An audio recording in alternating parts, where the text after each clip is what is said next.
asked these ladies to come here this morning to dress up my drab blue, and they've done a spectacular job of it. Good afternoon, everybody, and thank you for being with us. All of us in this room understand that the challenges we face today increasingly present a sort of blurred line between economic policy and foreign policy. I've said frequently, foreign policy is economic policy, and economic policy is foreign policy.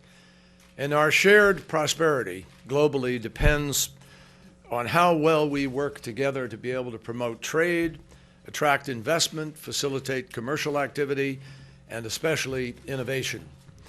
So it's not just a privilege for me to be able to be here with the OPEC President, Elizabeth Littlefield, and USTDA Director Lee Zack. It's a responsibility. And I am enormously grateful for their partnership, and you'll understand why as we describe what we're going to be doing. We all know that climate change is a crisis that waits for no one, and it respects no border. It's not a challenge of the future. It's here, now. We are witnessing it in country after country in various ways, whether it's water supplies, drought, food agriculture, food security, fisheries, you name it. There isn't a part of the world where they aren't having some consequence as a result of what is happening. And it's also happening at a pace that is particularly alarming to people.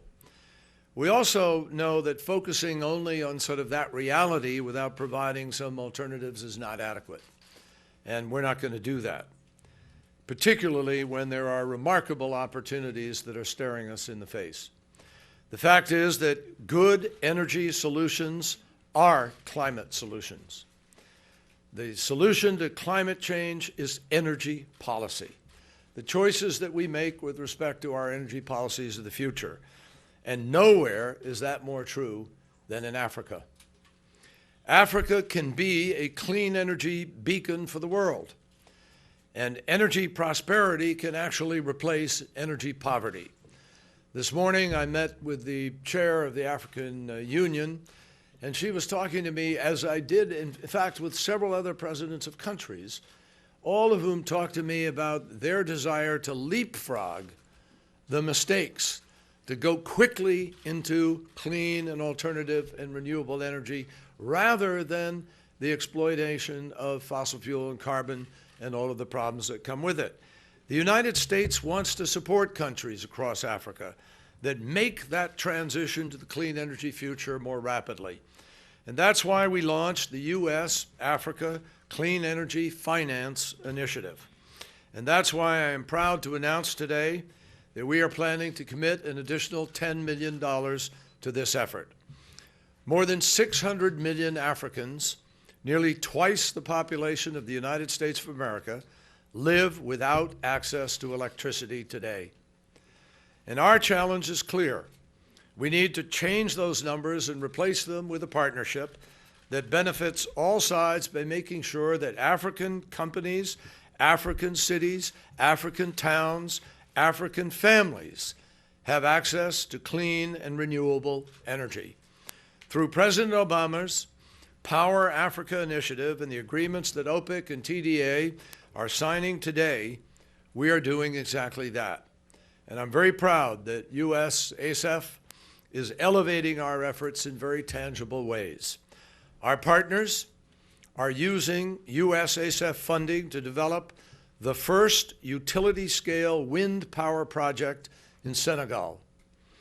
They're developing Rwanda's first large-scale grid-connected solar PV project.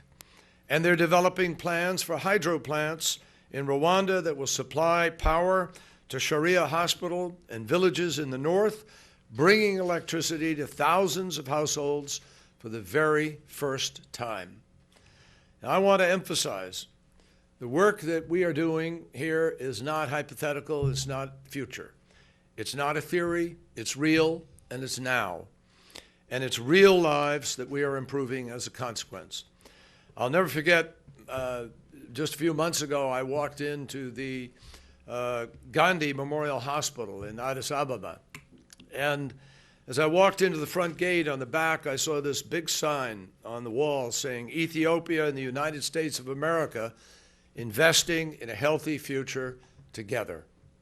That sign tells it all, my friends.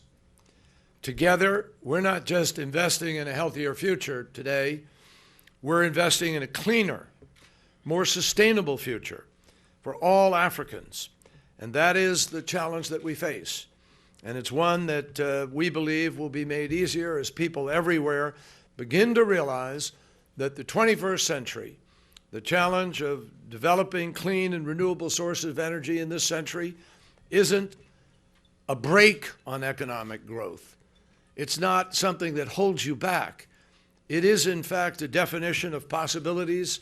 It is the engine of economic growth, and we intend to prove that with this initiative and with these projects and with so much more of what will happen with respect to the energy choices of Africa. Thank you.